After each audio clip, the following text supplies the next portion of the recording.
Cake മുറിച്ചും പാപ്പയായി വേഷമിട്ടും തെരുവുമക്കളുടെ വേറിട്ട Christmas പുതുവത്സരാഘോഷം. നക്ഷത്രവും പുൽക്കൂടുമൊരുക്കിയും വിവിധ കലാപരിപാടികൾ നടത്തിയുമായിരുന്നു തെരുവുമക്കളുടെ ക്രിസ്മസ് പുതുവത്സരാഘോഷം ആഘോഷഭരിതമായി മാറിയത്. 23 വർഷമായി തെരുവിന്റെ മക്കൾക്ക് ദിവസവും മുടങ്ങാതെ ഭക്ഷണം വിതരണം ചെയ്യുന്ന homeo doctor Jojo K Joseph, senior സ്ട്രീറ്റ്മാൻ ജോസഫ് തക്കല എന്നിവരുടെ നേതൃത്വത്തിലാണ് തൃശൂർ MG റോഡിൽ ക്രിസ്മസ് ആഘോഷം സംഘടിപ്പിച്ചത്. കേക്ക് വിതരണവും വിവിധ സമ്മാന വിതരണവും ഇതോടൊപ്പം നടന്നു. ക്രിസ്മസിന് മാത്രമല്ല, ഓണം, വിഷു, പുതുവത്സര ദിവസങ്ങളിലും തെരുവു മക്കളോടൊപ്പം ഡോക്ടർ ജോജോ കെ ജോസഫ് ആഘോഷങ്ങൾ സംഘടിപ്പിക്കാറുണ്ട്.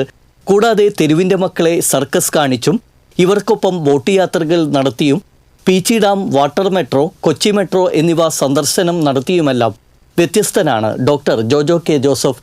തെരുവിൽ ഒരു കുടുംബമെന്ന ഡോക്ടറുടെ ആശയത്തിൽ നിന്നാണ് എല്ലാ ആഘോഷവും തെരുവിൽ ഈ കൂട്ടായ്മ സംഘടിപ്പിക്കുന്നത്. TC വിനോസ്, തൃശൂർ.